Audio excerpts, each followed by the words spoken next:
First advance structure, कम से कम मुझे उससे मिलने दो। कम से कम झूठ तो ना बोलो। कम से कम मेरी बात तो सुन लो। गाइज, इस प्रकार की सेंटेंसेस को हम हमारे डे टू डे लाइफ में बहुत यूज करते हैं। इस प्रकार की सेंटेंसेस को हम इंग्लिश में कैसे कहेंगे, इसके लिए कौन से स्ट्रक्चर की यूज करेंगे, आज के इस वीडियो में हम सीखने वाले हैं। आपने नोटिस किए होंगे इन सभी सेंटेंसेस में एक चीज कॉमन है, वो है कम से कम। कम से कम, इसके लिए हम इंग्लिश में फ्रेजेस करते हैं एटलीस्ट। एटलीस्ट। चलिए इसका कंप्लीट स्ट्रक्चर देख लेते हैं। स्ट्रक्चर में पहले आपको यूज कर देनी है एटलीस्ट, इसके बाद कंप्लीट सेंटेंस जो आप बोलना चाहते हैं। चलिए कुछ एग्जाम्पल के मदद से इसे और भी बेहतर समझने की कोशिश करते हैं। कम से कम मुझे उससे मिलने दो। At least let me meet him. At least let me meet him.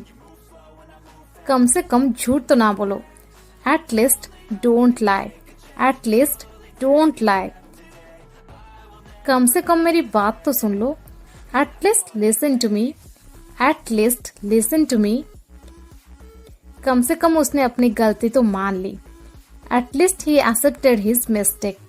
At least he accepted his mistake. कम से कम उसने कोशिश तो की। At least he tried. At least he tried. Second advance structure, तुम खाने लगे। वो चिल्लाने लगा। वे हंसने लगे।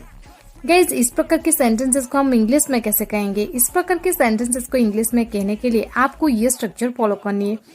स्ट्रक्चर में पहले आपको यूज कर देनी है सब्जेक्ट, इसके बाद बिगन टू। बिगन टू के बाद आपको यूज कर देनी है वर्ब की फर्स्ट फॉर्म और लास्ट में अदर वर्ड्स। चलिए कुछ एग्जाम्पल के मदद से इसे और भी बेहतर समझने की कोशिश करते हैं। वे हंसने लगे। They began to laugh. They began to laugh. वो चिल्लाने लगा।